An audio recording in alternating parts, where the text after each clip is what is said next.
Hello Corporate World. We just want to thank y'all for being here. So my name is Carrington, also known as the Pink Sea. And as far as Hello Corporate World goes, I am the social media coordinator and event coordinator. My name is Jermaine. I'm better known as Trizzy Dollars, or you might know me as Turtle. It really don't matter. You hear that? But I'm a host personality. Do a lot of things with modeling and brands and all that. We're just gonna have all of the business owners just say your name, the name of your brand, and what it is that you do. So my name is Kyla. I am from Raleigh. I am the owner and creator of Kai's Candles. And what I do is I hand make and customize all of these candles that you see over here. I spend hours testing them. I make candles for different companies, your logo, your brand. I've done candles for baby showers, gender reveals, weddings, bridal showers. So what I just love to do is create a different aesthetic. I am Kayla J. I am a on-air media personality in Raleigh, North Carolina. I'm originally from Charlotte. I went to North Carolina Central University, Eagle Pride, for the Aggies in Milton. But I am my brand. I don't have a business, but I am my business, if you get what I'm saying. What's going on, everybody? My name is Chef Dave. Me and my brother, we have a brand that we're working on by the name of Reclusive. I do the food portion, he does the clothes, and we're just trying to shift the culture in Greensboro, change the community around here. And he is serving lunch today, okay? We're gonna eat good for the team. Yes. Hello, I go by the name Dukes. People call me Young Dukes as well. I own a brand called Young, but to kind of sum up what Young is, it's not just clothing. A lot of people see me in them, they see clothing, but I like to think of it as that's what I provide for Young. It's a platform in itself, and my job for Young is to help with the fashion. So it's just how I contribute. It's a little bit bigger than me.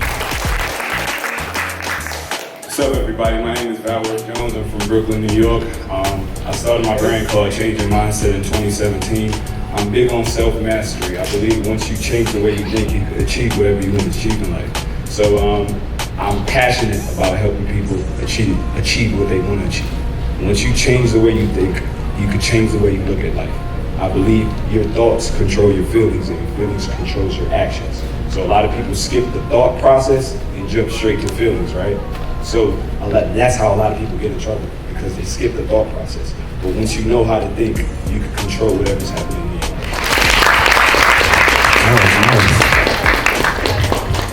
You can tell he really motivational speaking, but as soon as he got the mic, Weren't you married or I'm here, yeah, like that. Here, we literally could not have made this happen without y'all. So please give yourselves a round of applause for real. Forever. And I want y'all to feel that in y'all spirit. Seriously. We're all in this together, This is what community is about. So, we're just gonna go ahead and get into questioning, y'all. Whatever you're doing right now, your entrepreneur service, what motivated you to do that? Before we started our business, we just worked regular jobs, and it got to the point where we just like, man, I need more. Like, I can't continue to live like this. Like, I want more out of life. And that's how we kind of started our brand. And we've only been in business for 2 years. And then just in May, I quit my job. That summer, I worked at Benton College, and during the summer, the kids out of school, so I'm out. And I was doing my plays, I was catering and stuff like that. And I was living life. Like, I didn't have a job, I was paying my bills, I was doing whatever I wanted to do. Then I went back to work in August, and I started struggling. I'm like, how am I back at work and I'm struggling? I'm like, it don't make sense. So I went to my boss, and I'm like, I need either more money or I need more time. And I went from working like 6 or 7 days a week to 3 and 2 days. And I still, I started calling out to do my business, because I felt like that was what I needed to do. And come May, I was like, I can't do this anymore. Like, I want to take that, because if you never take that leap of faith, you'll never know what you're really capable of. So it was like, let me go ahead and jump out here and see what I can really do. I'd rather put 120 into my business and fail than to never take that risk. No, you keep that, man. I like that answer. Y'all give it up for him. I got this. So you see the clothing line, but I'm also like, bro, it's food. Food is genius, because everybody eats, so you're always gonna have a business. What inspired the food? Growing up, I used to just make oodles and noodles. I'm hungry, so I try different stuff with oodles and noodles, and then it just got to the point all right, I'm pretty nice, so I just kept doing my thing, but over time, like when I graduated high school, I didn't originally go to college. I was working jobs. So I'm 18 working in warehouses with people that's like 30, 40. I'm on my phone, they mad at me. I'm like, bro, come on, man. Like, y'all know I'm gonna do this. Like, so then I'm like, what can I go to school for? My brother went to A&T, so I'm like, I like to cook. Like, let me see what I can do with that. Then I went to cooking school. I'm like, before I went, I'm just like, damn, bro, I'm gonna be a big chef one day. I'm gonna do this. And then, like I said, I went back in maybe like 2013, but it wasn't until 2 years ago that I really decided to take it serious because like I saw the other people around here. Like me personally, I feel like I had the best food in Greensboro, North Carolina. And I was just like, I see the competition that I have around here, so it's like, why not apply myself? So it's like when you really challenge yourself to be greater than what you're already doing, you push yourself to limits, and it's just like, all right, I got over this first obstacle, let me see what I can do next. And it's just like, as you keep practicing your craft, it's only gonna get better. It's about what you put into it. A lot of people don't like to go that extra mile. I've been doing the extra mile for 2 years, and I'm reaping the benefits. Like I said, I quit my job in May. I just turned 25 a couple weeks ago. Like, not too many people can say that, so, yeah. We don't have our next answer. Other people, honestly. And it's not so much of who's supporting me that motivates me, it's more so of me helping other people. I really believe like I'm a servant. Like I was put on this earth to serve. And I've always found joy in providing service to others. Like when I give somebody something or when I do something for someone, the joy on their face makes me happy. So that keeps me motivated to know when I'm on the radio and I'm talking, I could honestly be changing somebody's life in that very second. If someone gives me a challenge, like I want you to do this or this scent or something.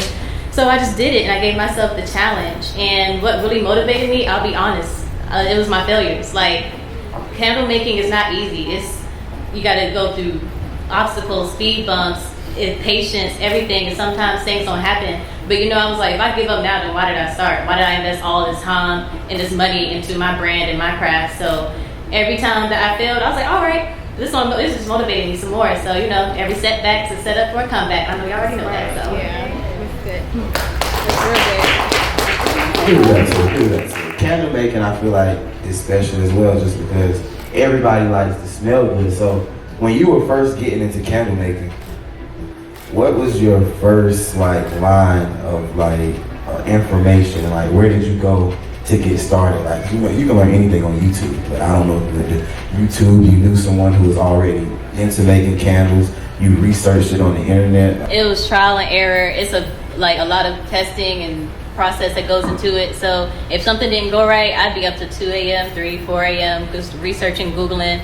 Literally everything, every answer that you need is at your fingertips with your cell phone. So just that, and even candle making books. So whatever I could do to just educate myself and just asking people around me, what do you like in the candle? What do you look for in a candle? It's easy for people to get started with things, and we all know that once you start something, after that, it's going to be something that's going to come in front of you, and it's going to try to make you stop doing whatever you're doing. What are some challenges that you might have to deal with if you're trying to come up with the same one?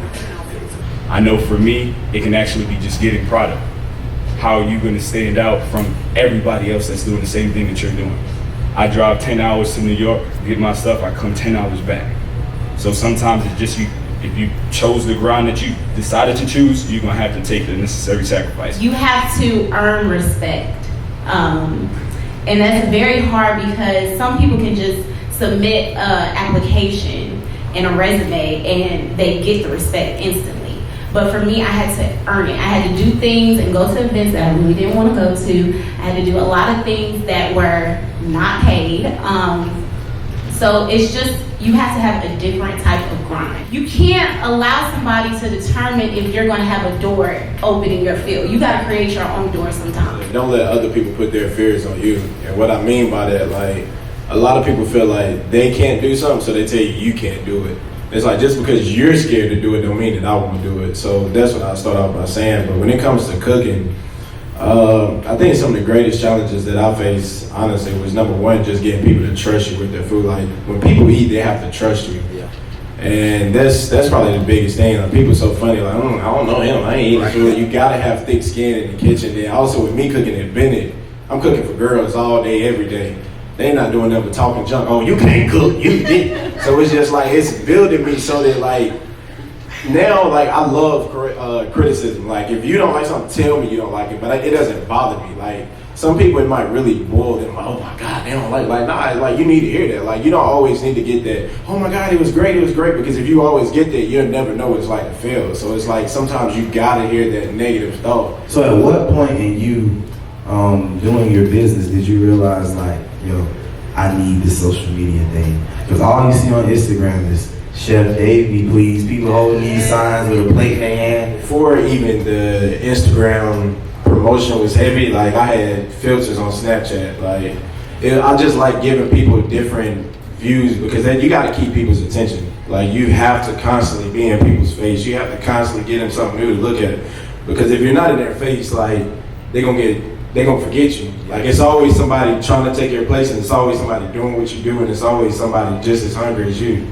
So it's like, what's going to separate you from everybody else? So me personally, it was just always throwing a different look out there, and social media definitely helped me a lot. Like I'm big on like with the promotion, so I realized early on, and me and my brother, like when it comes to our brand, we promote everything like a party. Like, because we used to throw parties, so that's how we promote our business. Like we make you so intrigued with what we're doing. It's like, what they doing? Like, it's just a t-shirt that we dropping, but you thinking Jay-Z about to walk in the building because we gonna give you that energy. Yeah, energy is everything. Very vibrant, very vibrant. Yeah. Mr. Young Dukes.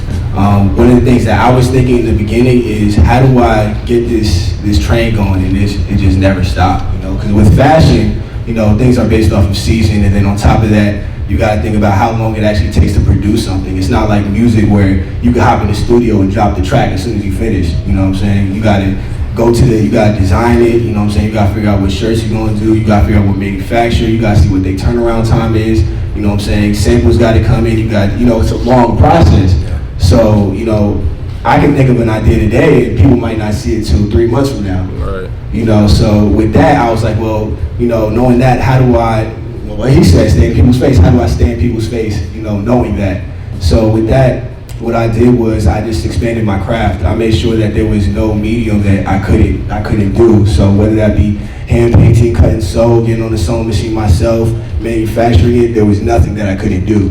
You know, so it was just time, you know, researching and figuring out, you know, how do I do all this stuff myself, you know, just being a student of the game. Because the candles is different. I can always post, but people don't know how it smells in person.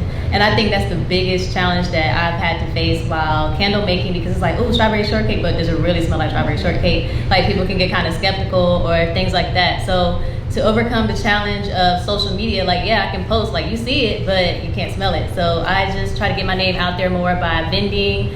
I will be talking to random people, have some candles in the car, like, hey, do you like candles? Or I see them looking at candles at Bath and Body Works, slide in my car, you know, you're gonna support Black-owned business. So when dealing with business, one thing I've learned is you kind of have to be selfish with you.